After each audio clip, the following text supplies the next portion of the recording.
Bonjour et bienvenue sur Originals, l'émission qui saute de plateforme en plateforme. Chaque semaine, nos experts décryptent pour vous l'actualité des exclusivités de plateformes, films, séries, documentaires, télé-réalités, sport, animé ou stand-up, rien n'est laissé de côté. Aujourd'hui, pour nous accompagner, je retrouve, comme chaque semaine, Gauthier Jorgensen, journaliste cinéma à Satellifax et créateur de Originals. C'est un peu notre maître capello du cinéma. Ah, j'aime bien. Bonjour Romain, merci beaucoup. Bonjour Gauthier. Et notre invité du jour, Sylvain Charpentron, aussi connu sous le pseudo Flegmatique, créateur et animateur du podcast Animédia. Bonjour Sylvain. Bonjour Romain, bonjour Gauthier, et merci beaucoup pour cette invitation, ça me fait très plaisir. Merci à toi. C'est quoi Animédia, Sylvain ? Animédia, c'est simple à définir, c'est un podcast que j'ai lancé au mois de mai, qui compte une douzaine d'épisodes et qui est spécialisé dans le cinéma d'animation. Je ne parle que de cinéma d'animation, que ce soit français, européen, américain, japonais bien sûr, mais je me limite pas. Et voilà, j'essaye d'en sortir un toutes les semaines, un toutes les 2 semaines, ça dépend de l'actualité. En ce moment, elle est très chargée, donc il y en a pas mal de dispo. Et c'est un petit peu pour ça que tu es avec nous aujourd'hui, puisque au sommaire, aujourd'hui, notre gros plan de la semaine va porter sur le film d'animation, justement, Eliane et le sortilège, disponible sur Netflix depuis le 22 novembre. Notre rubrique Ne cherchez plus, c'est la recommandation de Gauthier pour arrêter de scroller devant sa télévision. Gauthier, aujourd'hui, tu nous parles de quoi ? On va parler d'une série qui est sur Apple TV+, et qui s'appelle Bad Monkey. C'est une série qui a pour acteur principal Vince Vaughn, que vous connaissez peut-être de films comme Serial No Sir par exemple, un acteur comique américain. Et donc on va en parler, c'est une série un petit peu néo-noir, mais pas uniquement néo-noir. Je vous définirai évidemment ce qu'est le genre néo-noir. C'est aussi très comique, marrant, sympa, très facile à suivre. On se fera ensuite bien entendu l'agenda avec une sélection des sorties marquantes de la semaine et on terminera cette émission avec l'interview originale de notre invité. Vous écoutez Originals, l'émission 100% plateforme disponible sur toutes les plateformes de podcast, saison 1, épisode 3. C'est parti!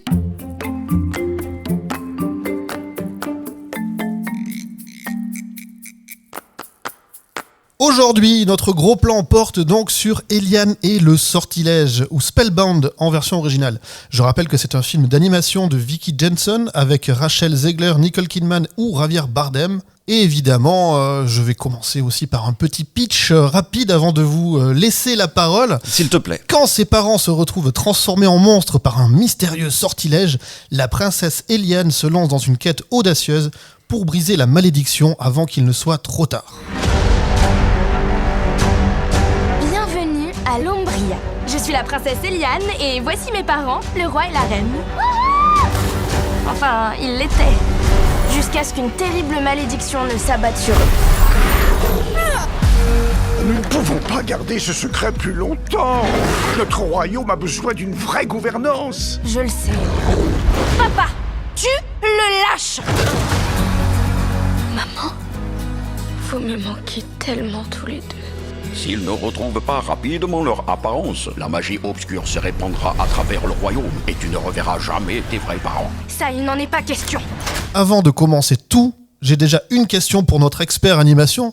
Mais c'est qui Vicky Jenson, Sylvain ? Ouais, il y a quand même un gros casting derrière la caméra pour ce film-là. Il y a Vicky Jenson, bien sûr, et elle est connue principalement pour une chose, c'est que c'était une des 2 co-réalisatrices de Shrek. Quand même, voilà, un monument du cinéma d'animation, l'énorme carton de cette année-là, voire des années 2000, qui a lancé toute une série. On a eu 3 films derrière, 2 spin-offs avec le chapeauté. On va avoir un 5e film l'année prochaine. Elle a aussi fait Gang de requins, légèrement moins mémorable quand même, mais elle a bossé avant ça sur Chicken Run, sur Sinbad. Donc c'est un nom dans le cinéma d'animation, mais je mettrais quand même une petite réserve, c'est que depuis Gang de requins qui date quand même de 2004, elle a fait un film live dont je me souviens même pas le nom, sûrement vous non plus, vous ne l'avez jamais vu, et elle n'a pas fait grand chose depuis. Et même à l'époque, on sait aussi que Shrek, c'était quand même le projet avant tout de Jeffrey Katzenberg, qui venait de Disney et qui voulait faire son anti-conte de fées. C'était surtout lui qui avait mis en branle ce projet-là. Donc, Vicky Jenson, on attendait de voir ce qu'elle allait pouvoir faire, on va dire, en étant toute seule à la barre. Et on l'a le résultat avec ce film Eliane et le sortilège. Eliane et le sortilège, donc, qu'est-ce qu'il faut attendre de ce film, Gauthier ? Il faut attendre. En gros, le projet, c'est de sortir un gros film d'animation familiale sur Netflix, au moment de Thanksgiving.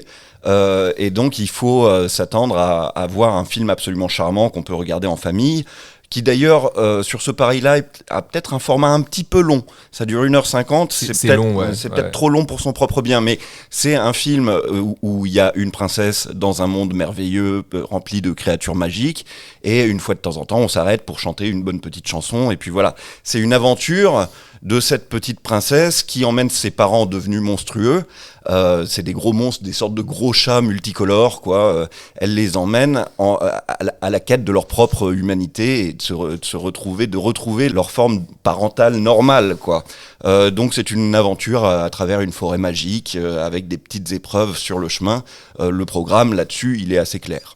Je crois que tu l'as dit, ce qui est important de signaler, c'est que c'est vraiment un film de Thanksgiving. Comme Disney a l'habitude d'en sortir chaque année, là on va avoir Vaiana bientôt, on a eu les années d'avant Wish, Encanto, etc. C'est vraiment un créneau qui est hyper important pour Disney.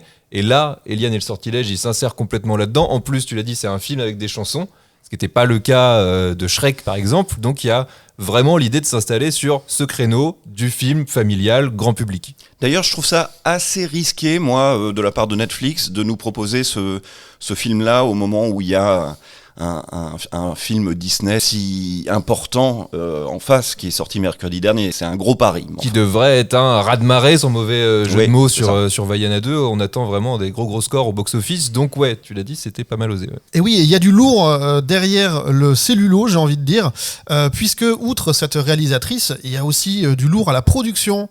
Il y a un certain monsieur Lasseter, notamment, derrière. Est-ce qu'on peut savoir un peu qui c'est ? Ouais, bah John Lasseter, c'est effectivement un grand nom de l'animation. Ils sont plusieurs à la production, mais c'est forcément lui qu'on retient en premier. Ça a été plutôt pendant longtemps le directeur artistique chez Pixar et Disney et réalisateur de certains des plus gros succès du studio, rien ni plus ni moins que les 2 premiers Toy Story, les 2 premiers Cars, qui n'ont pas été des succès délirants box-office, mais qui ont engendré tellement de merchandising et de séries dérivées derrière que vos enfants en ont pour les décennies à venir.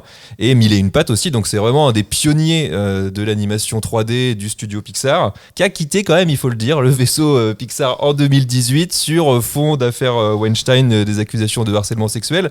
Donc je disais qu'il y avait du beau monde derrière, mais on commence en grattant un petit peu la couche à se rendre compte que finalement on a une réalisatrice qui est ses meilleures années sont quand même loin derrière elle, un producteur qui est plus trop en odeur de sainteté, qui bosse maintenant chez Skydance Productions, c'est le studio qui produit également le film, et on a aussi, je me permets de lancer peut-être Gauthier sur un autre nom quand même qui est assez important au casting technique, c'est celui de Alan Menken qui est aux chansons à la du composition des chansons, ouais, tout à fait.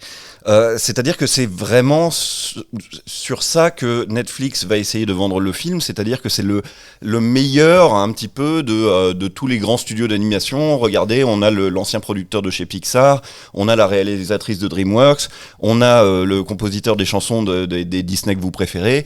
Regardez, on mélange tout ça et ça va faire un super film d'animation. Je crois que c'était La Petite Sirène, La Belle et la Bête, c'est ces films-là dont on ouais, parle, ouais, pour la musique. Menken, c'est vraiment celui qui a engendré un nouvel âge d'or chez Disney à la fin des années 80, début des années 90.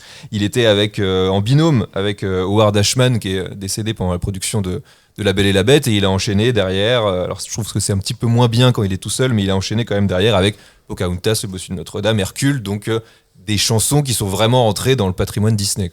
Et d'ailleurs, Sylvain a raison de le dire, c'est-à-dire que quand on voit dans le générique de fin un des premiers noms apparaître, c'est celui de John Lasseter, qu'on avait fait quitter le studio Pixar pour des problèmes de harcèlement au travail, de harcèlement moral plutôt. C'était un patron, un patron terrible. Ça fait un petit peu grincer des dents. Je veux pas entrer dans des considérations trop politiques là-dessus, mais on a un peu l'impression de voir, c'est comme si DSK se présentait à la présidence de la Suisse. T'as envie de dire, c'est pas le pays le problème, c'est le gars. Donc bon, après, c'est son métier, il sait y faire, hein, donc voilà. Alors on a regardé le menu un petit peu de manière, j'ai envie de dire, scolaire, mais parlons du film en lui-même maintenant, si vous le voulez bien. Et ce film, on a vu ce qu'il racontait, mais comment est-ce qu'il fait ça ? Est-ce qu'il le fait plutôt comme Shrek, pour à la fois les grands et les petits ? Il est plutôt orienté plutôt pour les enfants ? Qu'est-ce que c'est ce film au final ? C'est pour qui ? C'est marrant parce que c'est une des questions que je pose dans mes épisodes à chaque fois. À qui s'adressent les films? Je trouve que c'est important quand on parle de cinéma d'animation. On le réduit souvent à du cinéma pour enfants. Là, je dirais, par rapport à la thématique principale, même si elle arrive que très très tard dans le film, que c'est plutôt pour les adolescents à voir en famille, mais comme l'héroïne elle-même est à un âge adolescent, à un âge où on commence justement à prendre un petit peu des responsabilités. Elle, en plus, elle en prend d'autant plus que ses parents, qui sont les rois et reines du royaume, sont transformés en monstres. Donc c'est elle qui doit vraiment endosser cette tâche-là. Moi je peux rebondir là-dessus en me disant que je l'ai regardé seul et j'ai vraiment un peu regretté de ne pas l'avoir vu avec mon petit garçon de 6 ans. Je me disais que c'est un film qui a quand même le mérite de poser une jolie question qui est la question de la bienveillance de la famille. En fait, je trouve qu'on vit vraiment dans une société où on nous martèle l'idée que la famille c'est la providence. Là, ce film vous rappelle que la famille ça peut être l'enfer aussi. Et évidemment, le fait que ces parents de cette petite princesse soient changés en monstres, ils sont pas changés en monstres par hasard. C'est une métaphore pour dire que ses parents se sont trop occupés à se foutre sur la tronche, en gros, à s'engueuler l'un l'autre, à ne plus être d'accord, à ne plus tenir la cohésion de la famille. Et c'est ça qui les a rendus monstrueux. Et elle se retrouve toute seule à regarder ses parents comme si c'était des monstres et comme s'il fallait les faire revenir à la raison, à une forme de responsabilité parentale. Et ça, c'est quand même un très très beau thème et c'est une très jolie chose à apprendre à ses enfants, je trouve. Il y a une sorte de conte cathartique, justement, pour les adolescents un peu peut-être perdus par des évolutions dans le noyau familial. Et c'est vrai que tout ça se fait avec quand même un ton plutôt léger. Alors quand je dis léger, c'est pas péjoratif, hein, bien au contraire. Il y a énormément de petits personnages humoristiques. Il y a beaucoup de tentatives comme ça de faire passer des choses graves à travers un ton un peu emporté. Ça se fait aussi par un rendu graphique particulièrement bien rendu. On est maintenant dans une ère du cinéma d'animation où, à partir du moment où on met de l'argent dans un film, ça se voit. Et clairement, en termes de design, de même direction artistique, ça c'est un peu plus subjectif, mais clairement en termes de rendu, à partir du moment où on sort du château, et même dès cette première scène de survol du royaume à dos de espèce de griffon avec des tigres un peu boursouflés, là, on a quand même le film pose sa démo technique là dès les premières minutes. Ça reste assez impressionnant. On a des effets qui arrivent au fil du film. Donc oui, déjà esthétiquement, ça reste un bon plaisir pour les yeux. Oui, alors pour rentrer dans le détail, il y a des films d'animation où on voit le trait de crayon, il y a des films d'animation qui sont en pâte à modeler, il y a des films d'animation en stop motion, il y a plein de trucs. Celui-là prend le pari d'être un film d'animation totalement fait par ordinateur, ça se voit, hein, c'est des images de synthèse qui essayent beaucoup de choses. Elles essayent notamment beaucoup de choses très colorées puisqu'on est dans ce monde merveilleux qui ressemble à celui de Blanche-Neige et les 7 nains, quoi. Tout est très rond. Oui, voilà. Très rond, très lisse aussi. Très rond, très lisse, très coloré. Il y a des moments où ça marche bien sur certaines épreuves que doivent traverser les personnages principaux dans cette forêt magique. Il y a d'autres moments où moi, je me disais que ça faisait un petit peu tambouille coloré, un peu bizarroïde. Mais c'est vrai que le film n'est pas désagréable à regarder. Il est surtout pas désagréable à entendre. Moi, je trouve que Alan Menken a fait vraiment un assez joli travail sur les chansons. Après, on aime ou on n'aime pas ça de voir son film ponctué de chansons. Il faut savoir que dans ce film-là, il y en a beaucoup. Hein. Voilà, il y a une chanson toutes les 10 minutes, on va dire. Mais j'ai trouvé qu'il y avait certains numéros musicaux assez réussis. Comme c'est souvent le cas, c'est pas mal rythmé au début par ces chansons-là qui servent souvent d'introduction, d'exposition aux personnages pour expliquer qui ils sont, pour expliquer les enjeux. Là, en l'occurrence, moi, je trouve qu'on en a beaucoup dans les 35 premières minutes. J'ai regardé, 35 minutes, c'est le temps qui passe dans le château en ruine, où pour le coup, le décor est quand même un peu vide, etc. Je trouve que ça rejoint le côté, ce que tu disais, que c'est un film assez long. Ouais, c'est trop long. Cette introduction est trop longue. Je trouve que le début passe trop de temps dans ce décor-là. On aurait pu enlever une chanson, je trouve qu'en plus il y a une certaine redondance, mais c'est vrai que voilà, si vraiment vous êtes allergique à ça, ça se tasse un petit peu au fil du film, au moment où l'action commence à prendre le pas, rassurez-vous. Puis comme tu l'as dit, c'est pas désagréable du tout. Ouais. Puis il y a même quelque chose d'assez malicieux dans le scénario, c'est que les épreuves qui vont surmonter les unes après les autres, ils les surmontent uniquement s'ils sont dans une forme de cohésion familiale, s'ils se mettent d'accord. Et s'ils sont dans la discorde, l'épreuve devient plus difficile. Et plus ils sont d'accord, plus l'épreuve devient surmontable. Ça, c'est assez bien inclus dans le scénario. Oui, parce que le méchant, grosso modo, il y en a un, mais il n'est pas vraiment caractérisé. C'est un espèce de nuage d'idées noires qui, comme ça, jaillit dès que les personnages commencent à être en désaccord ou à exprimer des mauvaises pensées. Et d'un coup, le danger devient ça. Et il faut absolument retrouver une espèce d'énergie positive pour le chasser et passer à l'épreuve suivante. Oui, parce que c'est vrai qu'au-delà de ça, ça reste quand même plutôt bienveillant. Même ceux qui sont animés, qu'on peut considérer comme des antagonistes, ont des raisons et le font pas de manière vile, mais pour le bien commun malgré tout de leur point de vue. Exactement. Et puis il y a un autre aspect de ce film que je voulais souligner et qui est plutôt vraiment tout à son honneur, c'est qu'on a bien vu que les studios Disney en particulier, quand ils osaient mettre un personnage issu de la diversité, soit raciale, soit sexuelle, etc., de différentes communautés, et au box-office, ça se payait tout de suite. On se souvient de la catastrophe qu'avait été Avalonia, l'étrange voyage, uniquement parce qu'il y avait un des personnages principaux qui se revendiquait homosexuel. Là, on voit que dans ce film-là, qui est donc un film de plateforme, on ose ça. On ose avoir un couple de sorciers qui sont manifestement en couple chez eux dans une petite maison, qui font la cuisine ensemble, etc. C'est pas explicité, mais quand t'es adulte, tu le comprends, quoi. Oui, tu le comprends très bien, et ça ne retient pas l'histoire en arrière du tout. Donc si les plateformes sont là pour accueillir ce type de progrès, moi ça me va. Un dernier point, on parlait du casting vocal, donc en version originale. Je rappelle que on retrouve Javier Bardem et Nicole Kidman, mais pas que, puisque le rôle titre c'est Rachel Zegler, qu'on a pu entendre dans le remake de West Side Story par Steven Spielberg, et aussi justement dans le Blanche-Neige de Disney, le remake. Ouais, elle sera dans le Blanche-Neige de Disney, effectivement, ça fait partie des jeunes actrices qui comptent pour le moment, et ça s'entend, enfin je veux dire, elle a une vraie plus-value dans l'incarnation de cette petite princesse.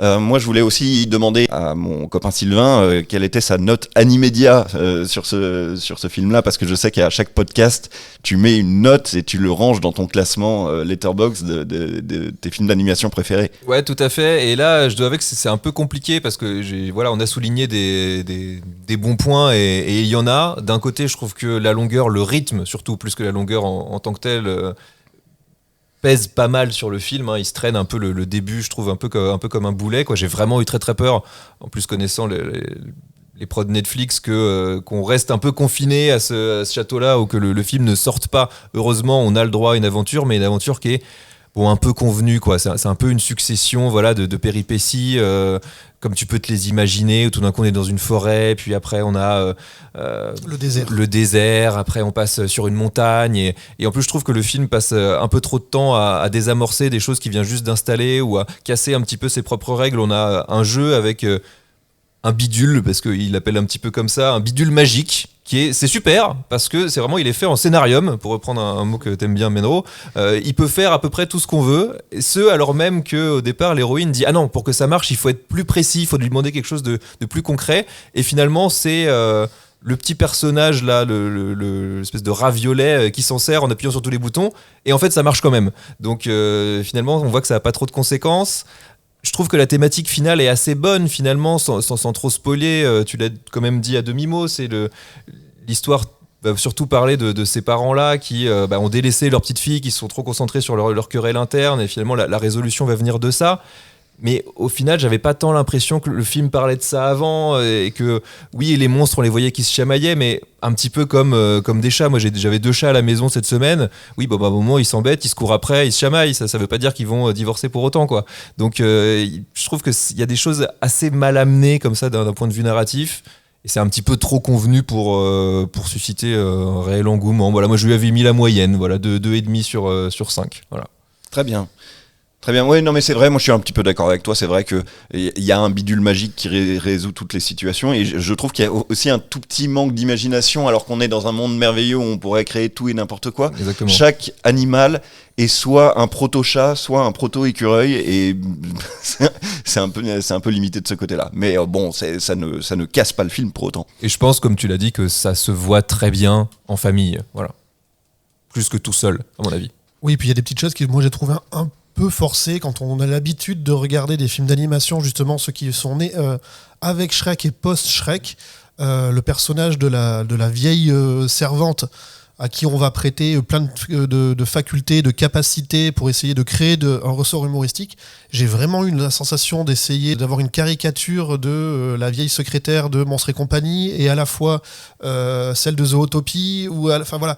Et sans que ça marche vraiment. Beaucoup de gars qui tombent à l'eau comme ça. T'as peut-être raison, c'est-à-dire que ce qui manque peut-être à ce film pour être élevé au niveau des meilleures productions Pixar ou DreamWorks, c'est que l'univers soit renversant. C'est qu'on découvre le truc en se disant « Ah, c'est génial tout de suite !» Tu vois, le monde de Shrek, c'est juste un monde merveilleux, mais c'est un monde merveilleux où on déconstruit tous les contes de fées qu'on nous a racontés, donc tout de suite, ça devient très marrant. Le monde de Toy Story, c'est juste de se dire « Quand je ferme ma porte et que je quitte ma chambre, mes jouets, ils prennent vie. » Donc, il y a une évidence, si tu veux.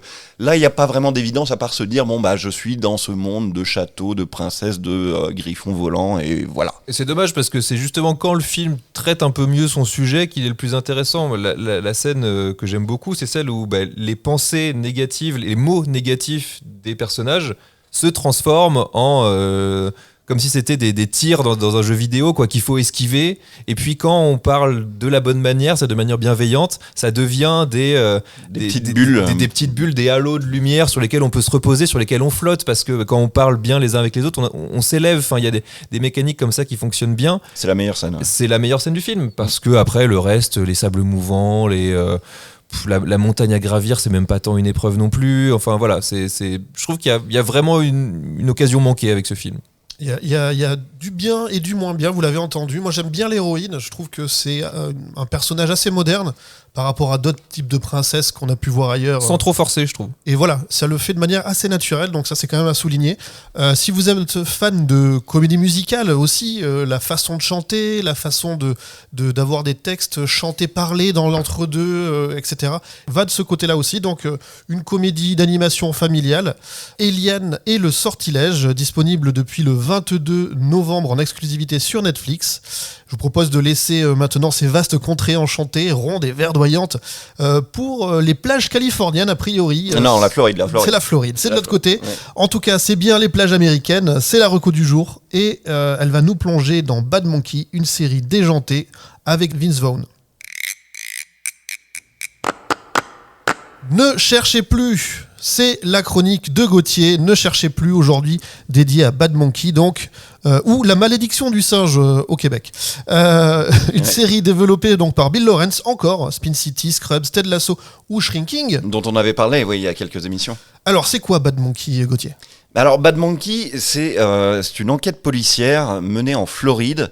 Par un policier qui se trouve être un petit peu sur la touche parce qu'il fait trop de zèle, donc il emmerde un petit peu sa hiérarchie, donc il est sur la touche pour le moment.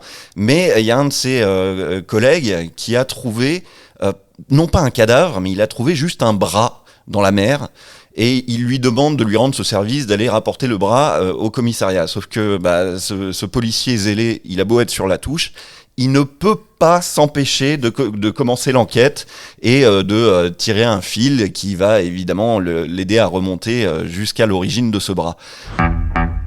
Je dois rester en dehors de cette affaire. C'est vous qui m'avez impliqué. Donc les masques tombent et on arrête les platitudes ? Vous êtes un fan de The Real World. À ma décharge, vous croyez trop jeune pour connaître. Je suis le lieutenant Yancy. J'ai 2 ou 3 questions à vous poser. Vous avez Je l'heure ? dois juste avoir dépassé l'heure d'enlever la robe de chambre, donc ça ira. Je veux qu'on me garantisse une totale immunité. Pourquoi pas une immunité tout à fait normale ? Non, il faut vraiment qu'elle soit totale. En fait, je sais de sources sûres qu'Eve est dans les Bahamas. J'ai vraiment besoin de les retrouver. Alors tu dois parler à la reine dragon. Rien ne se déroulera comme vous l'avez prévu. Donc ce policier, il est incarné par Vince Vaughn. Cette série, c'est typique, un feuilleton néo-noir. Le néo-noir, pour schématiser ce que c'est exactement comme les films noirs des années 30, 40, 50 dans le cinéma classique américain. Sauf qu'il y a un moment où on ne peut plus, le temps passant, on ne peut plus vraiment sérieusement faire des films avec des enquêteurs qui ont un impair, un chapeau, des vieilles bagnoles, etc. Le cinéma est passé à autre chose. Donc quand on reconvoque ce genre et qu'on refait un film ou une série dans ces codes-là, on l'appelle néo-noir. Vous pouvez en avoir d'autres exemples, il en existe à l'appel. Par exemple, Chinatown de Polanski, c'est du néo-noir. Blade Runner, c'est du néo-noir. Tous ces films qui vont utiliser l'archétype du policier ou de l'inspecteur zélé qui va remonter une affaire très compliquée, c'est le néo-noir. Mais là, Sugar. Oui, Sugar, exactement. Sugar sur Apple TV+, aussi, il me semble. Dans les codes, c'est souvent des impairs gris sous la pluie avec des voix off. Ouais, la nuit, beaucoup. La nuit, etc., etc.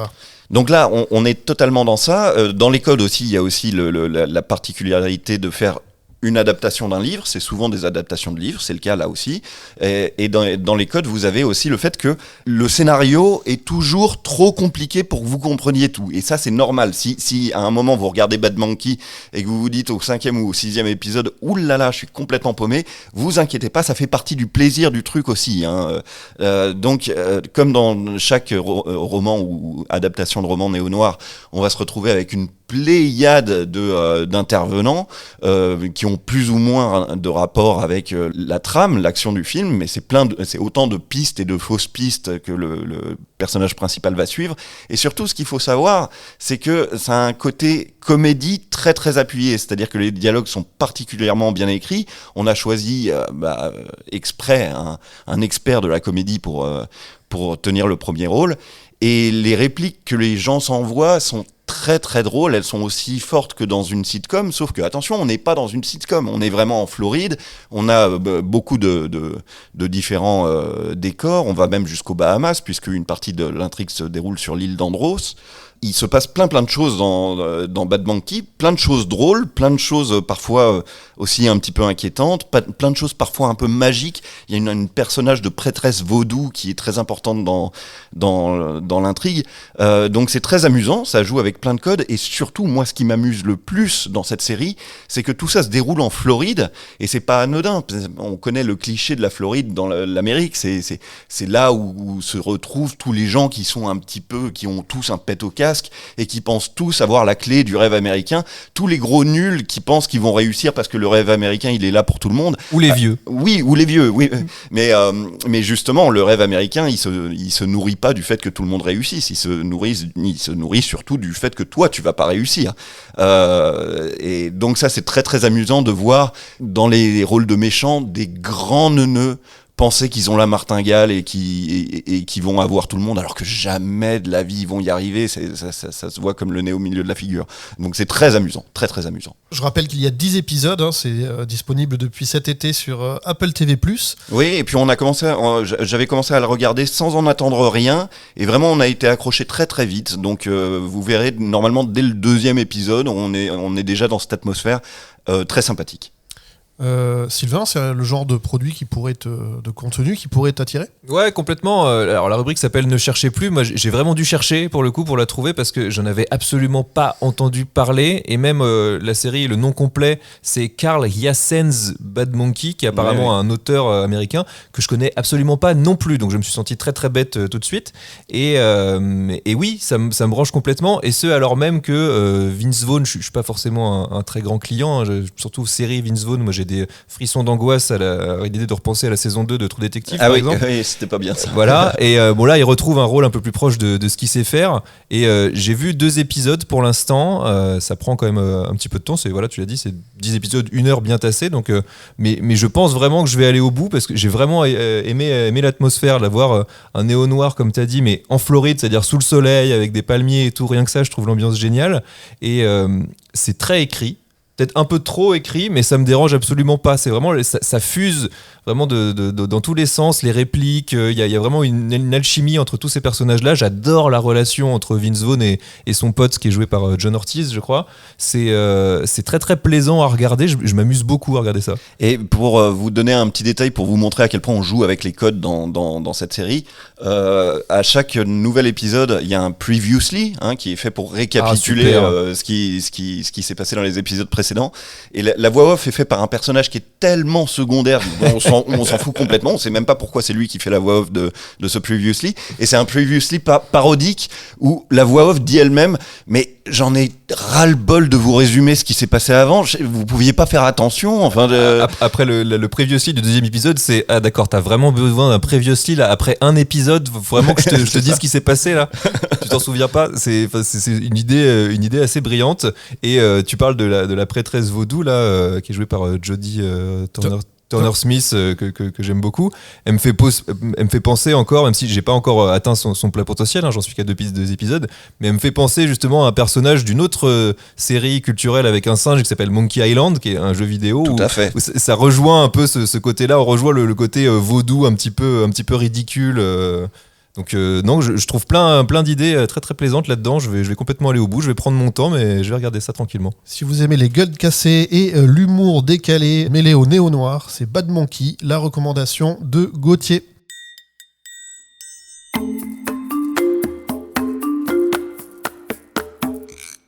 On enchaîne tout de suite avec l'agenda des sorties, et un agenda particulièrement chargé cette semaine. Pas moins de 5-6 sorties que je vous ai mises de côté, mais pas des moindres. Ça commence le 28 novembre avec un film d'animation. J'ai fait honneur à notre invité. Ah, tu me fais plaisir. Un film sur Netflix qui s'appelle Mononoke. Mais aucun rapport avec le studio Ghibli. Mononoke, le film Un fantôme sous la pluie, réalisé par Kenji Nakamura. C'est une prolongation de l'animé du même nom. Un univers fantastique, terrifiant, entre intrigue politique, esprit vengeur, avec une esthétique particulièrement oppressante, une atmosphère unique. Je vous fais un petit pitch. Au sein du harem de Edo au Japon, 2 nouvelles venues se retrouvent au cœur d'intrigues politiques et de rivalités, mais aussi face à un esprit qui ne peut être vaincu que par un pharmacien itinérant, évidemment, qui va passer par là. Je ne sais pas si vous avez vu un peu à quoi ça va ressembler, Phlegmatique. Eh ben si, justement, j'ai découvert ce film assez récemment, alors que je connaissais absolument pas l'animé. J'ai regardé la bande-annonce, mais très très vite, j'ai voulu en savoir le moins possible, parce que j'ai été accroché tout de suite par l'aspect visuel. C'est assez étrange, on sait pas vraiment dans quoi est-ce qu'on arrive, si c'est un univers, des intérieurs comme ça complètement fantasmés. C'est très très psychédélique, c'est vraiment plein de couleurs différentes. Tapez juste allez voir et regardez 2-3 visuels, vous saurez tout de suite si c'est votre cam ou pas. Moi, c'est vraiment purement là-dessus que j'ai accroché. Je me suis à peine renseigné sur ce que ça racontait. Je crois que l'animé est aussi sur Netflix. Je sais pas s'ils l'ont ajouté concomitamment à la sortie du film ou pas, mais ouais, ça m'intrigue beaucoup. Ça s'appelle Mononoke, le film Un fantôme sous la pluie, et ça sort le 28 novembre sur Netflix. Le lendemain, le 29, j'avais dit pas de film de Noël avant le mois de décembre. Je fais une petite dérogation pour le 29 novembre. Sur Disney+, il y a un film qui s'appelle Nutcrackers.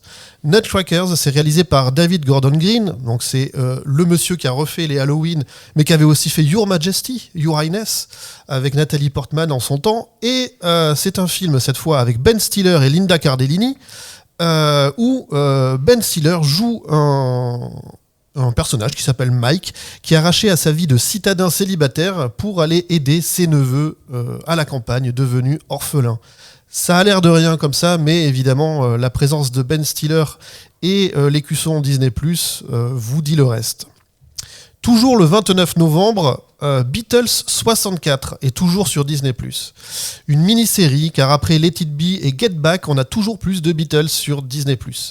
Cette fois, c'est réalisé par David Tedeschi et ça utilise les images de la tournée de 1964, les images qui avaient été faites par les frères Albert et David Meisels. On rappelle, c'est la fameuse tournée où, on va dire, c'est la British Invasion. C'est le moment où les Beatles débarquent aux États-Unis le 7 février 64 pour aller faire le Ed Sullivan Show. Et donc, ça va raconter toute cette tournée-là sur le sol américain. C'est produit par Martin Scorsese. Paul McCartney, Ringo Starr, Olivia Harrison et Sean Ono Lennon, donc les restants et les héritiers des Beatles. Je ne sais pas si vous aviez déjà jeté un œil, notamment au Get Back de Peter Jackson. Ouais, j'avais trouvé ça assez phénoménal. Moi, je suis un grand fan des Beatles et ça m'a même fait redécouvrir un album que je pensais connaître alors que finalement assez peu, et le fait d'avoir recompilé ces images-là, d'avoir rajouté du son par-dessous, ça devient la nouvelle obsession de Peter Jackson, de refarfouiller dans les banques d'archives et d'essayer d'extraire quelque chose de tout ça. J'avais appris beaucoup de choses et juste de les voir vraiment travailler ensemble. Moi, je m'intéresse assez peu d'une manière générale aux coulisses derrière la musique. J'écoute beaucoup, mais le reste m'intéresse assez peu. Là, vraiment, je m'étais pris une énorme baffe, et j'adore l'obsession monomaniaque de Disney+ avec les Beatles. On vous en remet encore et encore. Je connaissais même pas les Tidbits, j'avais pas vu que c'était sorti. Il y a quelque chose de divin là-dedans. C'était il y a 50 ans. C'était il y a 50 ans, et en voyant des images, on se dit encore mais qu'est-ce que c'est génial, les Beatles, quoi. Enfin, c'est merveilleux. Donc là, c'est Spielberg qui produit. Il avait déjà fait des documentaires sur les Stones, notamment. Mais c'est Wingnut Film qui est derrière. Donc Peter Jackson est toujours de la partie. Hein. Pardon, c'est pas Spielberg qui produit, c'est Scorsese, non ? Oui, c'est Scorsese. Oui, t'as dit Spielberg. J'ai dit Spielberg. Oui. Eh bien, décidément, aujourd'hui, c'est Noël. Pas encore, il reste un mois. D'ailleurs, en parlant de Noël, je hijack ton agenda 2 secondes. Il y a le 29 novembre, il y a un film d'animation de Noël qui sort sur Netflix aussi, et produit par Richard Curtis, je crois, donc l'homme derrière Love Actually, notamment Yesterday, etc. Donc voilà, je sais pas ce que ça vaut, mais voilà, on coche les 2 cases, Noël, animation. C'est pour moi. On reste le 29 novembre, mais on va passer du côté de Apple TV+, avec une saison en 10 épisodes qui s'appelle The Agency. Alors, c'est quoi The Agency ? C'est tout simplement le remake américain du Bureau des légendes, produit par George Clooney cette fois. Un thriller donc politique avec Michael Fassbender qui va reprendre le rôle de Matthew Kassovitz et Richard Gere qui reprend le rôle de Daroussin. Et j'adore. aussi Jeffrey Wright notamment. C'est trop bien. Je vous fais un petit pitch. Un agent secret de la CIA qui reçoit l'ordre d'abandonner sa mission d'infiltration et de retourner à la station de Londres. Lorsque l'amour qu'il a laissé derrière lui réapparaît, la romance reprend vie. On voit qu'il y a un mélange de plusieurs personnages. C'est une adaptation. Voilà, The Agency, c'est l'une des grosses sorties de Apple TV+ ce mois-ci. Ouais, je vous rappelle que quand on américanise des projets français, surtout des trucs d'espionnage, on parle de La Totale et ça devient True Lies. Donc il y a une chance que l'écart soit aussi grand, quoi. Le 29 novembre, changement de décor avec Senna, saison 1, 6 épisodes, une mini-série brésilienne réalisée par Vicente Amorim et Julia Rezende, avec Gabriel Leone et Kaya Scudelario, et notamment Matt Mella dans le rôle de Alain Prost.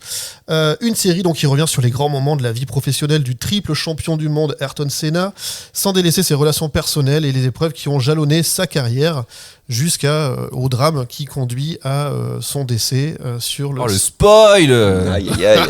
Au milieu des années 90. Qu'est-ce qu'on a d'autre Je suis intrigué, moi, par ça, juste parenthèse. J'ai vu toutes les saisons de Drive to Survive. Ça m'a donné envie de voir le documentaire Senna aussi, qui était sorti il y a quelques années. Donc, très très chaud pour ça. Et notre dernier coup de projecteur, c'est le 28 novembre. C'est The Madness qui sort sur Netflix. C'est de la première saison, 8 épisodes avec Colman Domingo, que vous avez pu voir dans Euphoria ou Fear the Walking Dead. Il était nommé aux Oscars pour Bayard Rustin l'année dernière. Et nous en parlerons avec notre invité, puisque ce sera notre sujet fort de la semaine prochaine, Emmanuel Spadasanta de Cinéma Teaser. Tout à fait. En attendant, ce sera tout pour aujourd'hui. Je te remercie beaucoup, Phlegmatique, d'avoir été avec nous. Je te propose de rester bien assis sur ton siège, car tu vas passer l'interrogatoire habituel de fin d'émission. Ça va être l'interview originale de Phlegmatique.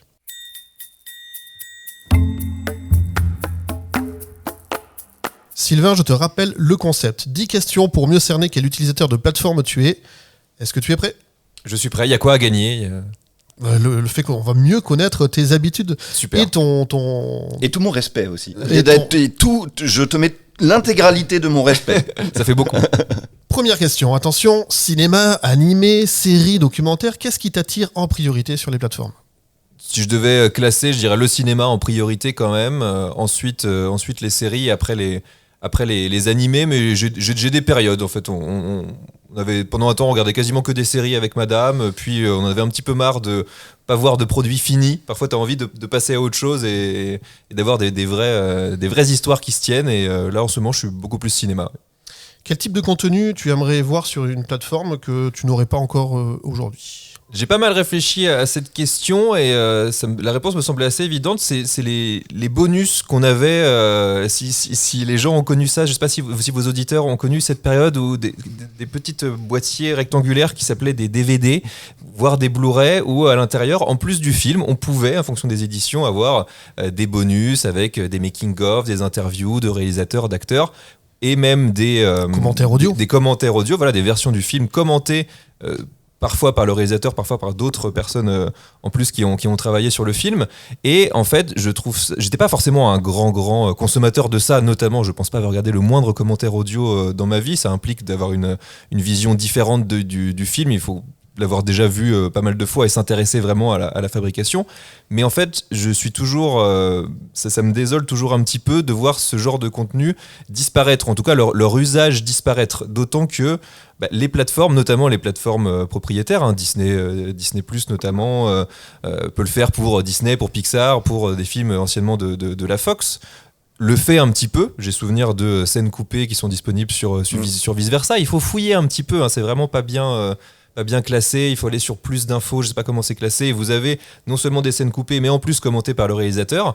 On pourrait avoir beaucoup plus de ça, on pourrait rajouter des versions différentes du film. J'ai même eu sur Blue Sky, je sais plus qui disait ça, j'ai mangé son nom, mais même proposer les versions Director's Cut ou les différentes versions d'un même film. Typiquement les Aliens se prêtent super bien pour ça, on a plein de versions quasiment de chaque film.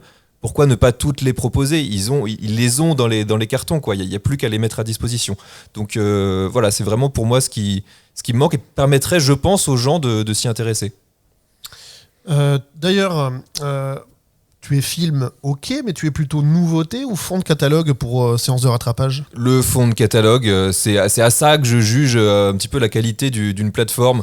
Les nouveautés, je vais pas dire que ça m'intéresse pas, je suis comme tout le monde, je suis l'actualité et je suis très content de découvrir de nouvelles choses, mais ta ligne édito se définit pour moi par ton fond de catalogue. Et c'est en ça que je trouve que Netflix a décliné. Spoiler, ce ne sera pas ma plateforme préférée à la fin du questionnaire. C'est que vraiment là-dessus, ils se sont fait manger par un peu tout le monde et ils récupèrent des trucs qui sont sortis il y a 2, 3, 4, 5 ans, qui avaient complètement bidé, dont personne n'avait entendu parler. Et pouf, parce que c'est nouveau, ça se retrouve catapulté dans les top 10. Je préfère me baser sur des valeurs sûres, on va dire. Disney Plus forcément est assez imbattable là-dessus. Prime aussi, avec des films un petit peu plus vieux, des espèces de séries B, des choses qu'on n'a pas l'habitude de... Des films de requins. Ouais, voilà, mais notamment. Mais je rebondis sur ce que tu dis, particulièrement parce que j'ai découvert récemment que quand Netflix récupérait certains films, il y avait les réseaux sociaux qui s'animaient vachement autour de ça, alors que souvent ils étaient disponibles avant sur une autre plateforme. Est-ce que malgré tes abonnements, tu loues encore des VOD ? Alors j'ai dû le faire 4-5 fois dans ma vie, déjà avant l'arrivée des plateformes. Donc non, je le fais. Je le faisais pas avant, je le fais pas plus aujourd'hui. Faut vraiment une circonstance exceptionnelle, que le film soit disponible nulle part, que j'ai vraiment très très envie de le voir à ce moment-là, mais globalement ça n'arrive quasiment jamais. Quel est ton rapport au cinéma en salle ou à la télévision depuis que tu as intégré les contenus de plateforme à tes habitudes ? Alors depuis que je suis sur Paris, maintenant une dizaine d'années, j'allais déjà de toute façon beaucoup au cinéma, plusieurs fois par semaine. Et c'était votre premier invité, il me semble, Jules, qui disait ça. Depuis l'arrivée des plateformes et mon usage régulier des plateformes, j'apprécie d'autant plus de retourner au cinéma pour avoir la vraie expérience que je juge nécessaire pour apprécier ou ne pas apprécier un film. D'ailleurs, je me souviens de cette période assez épouvantable, fin 2020, début 2021, où on était encore confinés chez nous, et où Warner Bros nous balançait toute leur merde là, dont personne ne voulait, les Wonder Woman 84, Mortal Kombat, Kong vs Godzilla, et en très peu de jours, j'ai vraiment enchaîné ça sur mon canapé. Et je m'enfonçais au fur et à mesure. Je me disais, mais pourquoi je m'inflige ça ? Je suis chez moi, je pourrais faire tout un tas d'autres trucs et ça ne prenait plus aucune valeur. Alors que si je l'avais vu en salle, à la rigueur, ça aurait pas rendu le film meilleur, mais mon expérience aurait été meilleure, d'avoir un son qui pète, d'avoir l'impression de me prendre quelque chose dans la tronche. Là, mais c'était minable. Alors voilà, vraiment, le cinéma reste très très important pour moi. L'expérience de cinéma reste très important pour moi. Qui regarde le plus les plateformes chez toi ? Et je vais répondre madame, puisqu'elle a cette capacité que je n'ai pas à pouvoir regarder des films, des séries en faisant autre chose. Elle est capable d'engloutir comme ça des séries, certaines quand même qu'elle a déjà vues plusieurs fois, mais des saisons entières en très très peu de temps. Moi j'ai commencé X-Files il y a 5 ans, j'en suis encore à la saison 5, quoi, donc je traîne comme ça, je regarde un peu quand je peux, donc largement elle en termes d'heures visionnées. Plutôt télé du salon, tablette au lit, téléphone dans les transports, c'est quoi ton support favori pour regarder des contenus ? Télé du salon, quasi exclusivement. Il y a que quand je me suis en déplacement, ce qui arrive quand même de temps en temps, mais c'est vraiment la seule raison pour laquelle je vais regarder sur mon PC quand je suis dans une chambre d'hôtel ou dans un autre endroit. Et de rares fois, ça m'arrive, j'avoue, ayez pitié de moi, de regarder sur mon smartphone quand je suis dans un avion, mais je regarde des choses qui sont, que je juge en tout cas anti-spectaculaires, quoi. Les séries documentaires sportives sur Netflix, ce genre de choses, des trucs que je prends pas le temps de regarder chez moi, voilà, ça m'est arrivé, j'ai péché de regarder sur mon smartphone. Non, il n'y a pas de bonne ou de mauvaise méthode, hein, de toute façon. Alors si, moi quand je vois des gens qui regardent Arcane sur le quai du métro, j'ai envie de les insulter. Ne faites pas ça. Ayez du respect pour l'œuvre et pour vous-même, voilà, s'il vous plaît. À moins que vous l'ayez déjà vu, là encore je peux comprendre, mais quand même, respectez-vous. Est-ce que les productions de plateformes sont un sujet de conversation avec tes proches ? Bah vous êtes bien placé pour le savoir, hein. Oui, forcément, fréquemment, hein. On a eu pendant longtemps un blog de pop culture où voilà, l'idée c'était de pouvoir en échanger ensemble. Là, j'ai très très envie de parler justement encore une fois d'Arcane aux gens. Alors je n'ai pas vu les 3 derniers épisodes, ne venez pas me spoiler dans les commentaires, mais oui, bien sûr, c'est évidemment un sujet de discussion fréquent, au moins aussi fréquent que les sorties salles ou les sorties CD, etc. Comment on récompense ces productions ? On crée des nouvelles catégories dans des cérémonies qui existent ou on fait une cérémonie dédiée ? Tu ferais ça comment, toi ? Bah moi, je changerais pas ce qui existe actuellement, hein. La façon de faire des Emmy Awards me paraît assez logique, quoi. On tranche pas entre ce qui sort à la télé, ce qui sort sur des plateformes. En tout cas, pour les séries, ça me paraît assez évident. Et même de toute façon pour le cinéma, je pense que si le film, même s'il est sorti sur plateforme, vaut le coup pour une certaine académie d'être élevé au même rang que les autres, eh bien allons-y. Moi personnellement ça me dérange absolument pas. En revanche, j'ai l'impression qu'il y a quand même un mouvement qui s'amorce depuis quelques années où les plateformes, en tout cas les productions originales des plateformes, deviennent une sorte de vidéoclub ou de direct to DVD nouvelle génération dans le type de cinéma qu'ils accueillent. C'est-à-dire on voit des séries B d'action, des choses qui malheureusement ne sortent plus vraiment en salle.